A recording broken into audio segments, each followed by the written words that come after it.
आज संस्कृत भागीरथी के इस अंक में हम लोग व्याघ्र पथिक कथा, बाघ और पथिक की कथा सुनेंगे। यह प्यूसम भाग 2 वर्ग 10 के लिए 11वां पाठ है, पाठ 11 है। तो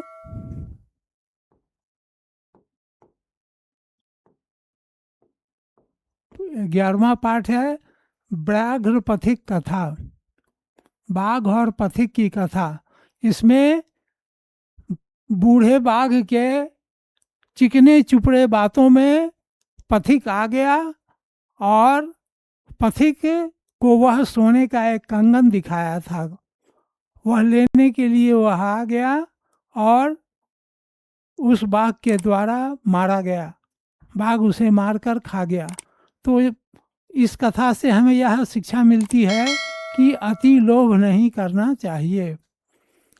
तो आज हम लोग पढ़ेंगे इसका अयं पाठः, यह पाठ नारायण पंडित रचितस्य, नारायण पंडित के द्वारा रचा गया हितोपदेश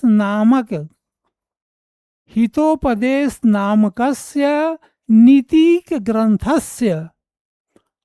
हितोपदेश नामक ग्रंथ जो है उसमें मित्र लाभ नाम खंडात संकलितः, मित्र लाभ नाम के खंड से संकलित है। यह पाठ नारायण पंडित द्वारा रचित हितोपदेश नामक नीति ग्रंथ के मित्र लाभ नामक खंड से संकलित है। हितोपदेशे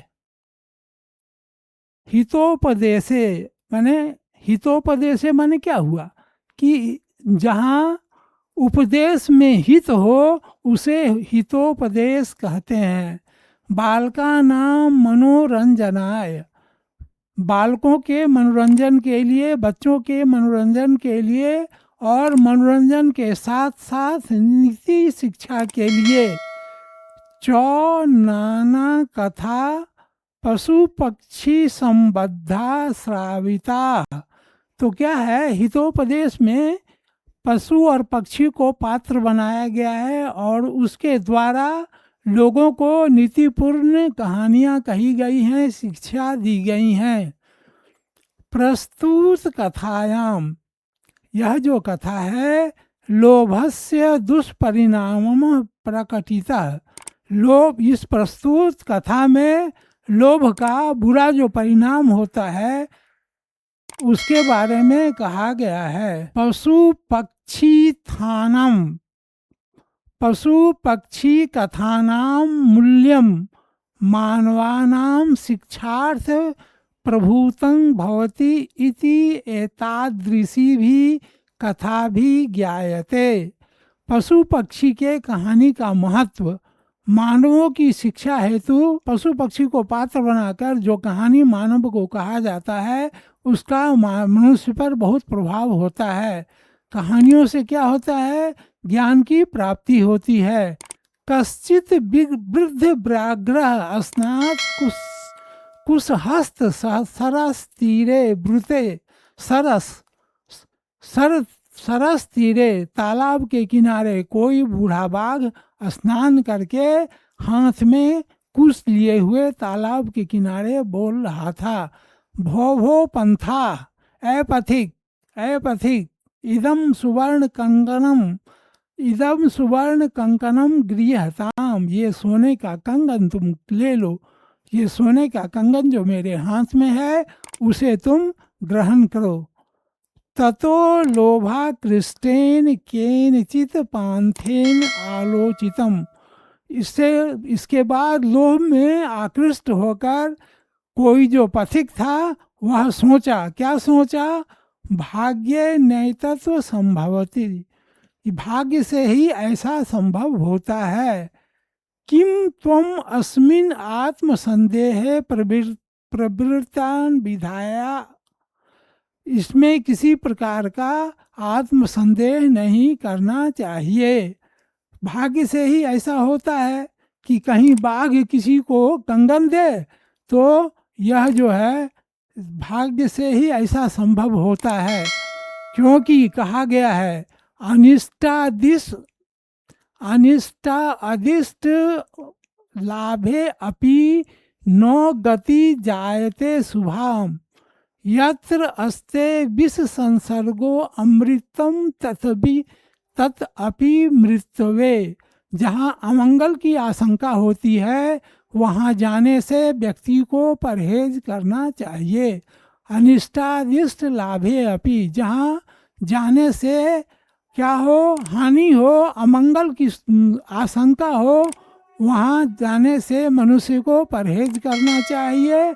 लाभ वहीं होता है जहाँ अनुकूल परिवेश होता है, क्योंकि विषयुक्त अमृत पीने से भी मृत्यु प्राप्त होती है। अगर विष, अमृत में विष मिला हुआ है, उसको भी अगर मनुष्य ग्रहण करेगा तो वह मृत्यु को प्राप्त होगा। किंतु सर्वत्र अर्थाजने प्रवृत्ति संदेह एवं, लेकिन सब जगह धन प्राप्ति की इच्छा करना अच्छा नहीं होता। यह कौन कह रहा है? पथिक कह रहा है, सोच रहा है। तन्नी रूपयामी तावत, थोड़ा विचार कर लेता हूँ, रुकता हूँ, देखता हूँ। प्रकाशं ब्रुते, उसने कहा, पथिक ने कहा, कुत्र तव कंकरम, तुम्हारा कंगन कहाँ है? व्याघ्यो हस्त प्रसारे दर्शयति, बाघ जो था अपना हाथ को फैलाकर उसको दिखा देता है। पांथो अवदत, पथिक ने कहा, कथं महारात्मके त्वयि विश्वासः, तुम जैसे हिंसक जीव पर कैसे विश्वास किया जाए? व्याघ्रोवाच, बाघ ने कहा, सुनो रे पांथ, ऐ पथिक सुनो, प्रागेव यौवन दशा याम अति दुर्वृत्त आसम, मैं अपनी युवा अवस्था में अत्यंत ही पापी था, दुराचारी था, मेरे आचरण अच्छे नहीं थे।